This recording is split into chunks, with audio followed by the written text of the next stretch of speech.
Alors que l'action semblait vouloir sortir de plusieurs mois, même plusieurs trimestres de doutes, d'hésitation et de tendance baissière, avec une accélération au-dessus des 700.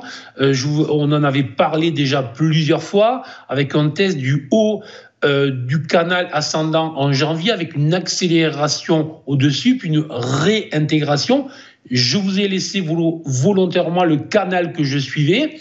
Et malheureusement, je dirais effectivement, début mars, le 4 mars, il y a eu la cassure de cet oblique support.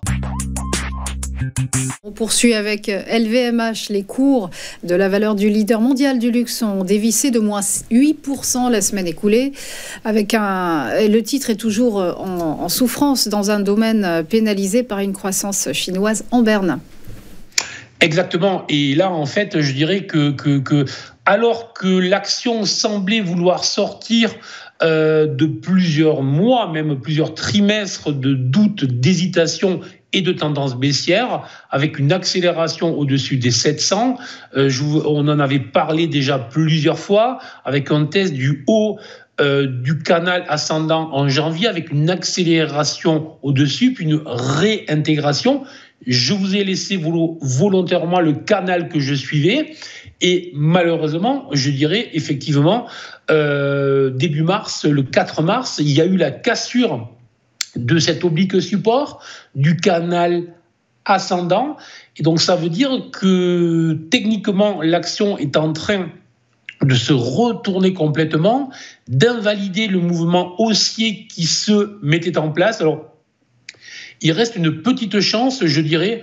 L'action se situe ce matin sur les 634 €. Si jamais elle venait à tenir dans les prochaines journées une zone support autour de 610, 615 €, qui va correspondre à un niveau de retracement qui est intéressant et un niveau, là aussi, d'ancien support qui avait été travaillé les mois précédents, ce serait pas mal. Mais en fait, si je sors de l'analyse technique pour analyser plus globalement ce qui se passe sur le luxe et notamment LVMH tirait un petit espoir de ce qui se passait aux États-Unis et du fait que le moteur de la croissance chinoise était arrêté, mais que ce moteur-là avait, que la croissance se trouvait en fait aux États-Unis. Désormais, en fait, on ne voit toujours pas, malgré la semaine dernière, on a eu le plénum en Chine et il n'y a pas eu des annonces fracassantes, même s'il y a des annonces pour la consommation, etc. Mais rien de phénoménal au final. Ce matin, les chiffres de l'inflation aux États-Unis étaient plutôt très mauvais et je pense que je suis en doux euphémisme lorsque je dis ça. Et donc, le moteur chinois ne redémarre toujours pas et le moteur américain montre depuis maintenant 2-3 semaines des signaux très clairs de ralentissement, voire si on en croit la Fed d'Atlanta, d'une récession qui pointerait son nez d'ici la fin de l'année, même si là on peut être sceptique parce qu'en fait on sait bien qu'il y a des problématiques, des niveaux d'importation qui ont été anormalement très élevés. Enfin bref, donc l'action, le luxe en général, est pris entre ces deux gros moteurs de croissance. Il y en avait un qui était éteint, il y en a un qui est en train de s'éteindre.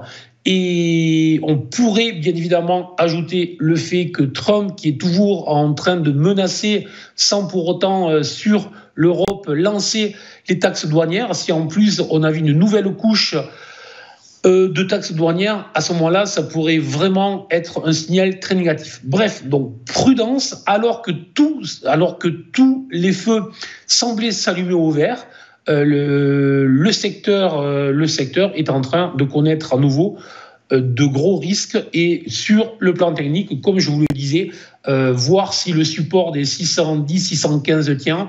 Dans tous les cas, tant que l'action ne repassera pas au-dessus des 700, très clairement, mieux vaut rester à l'écart désormais.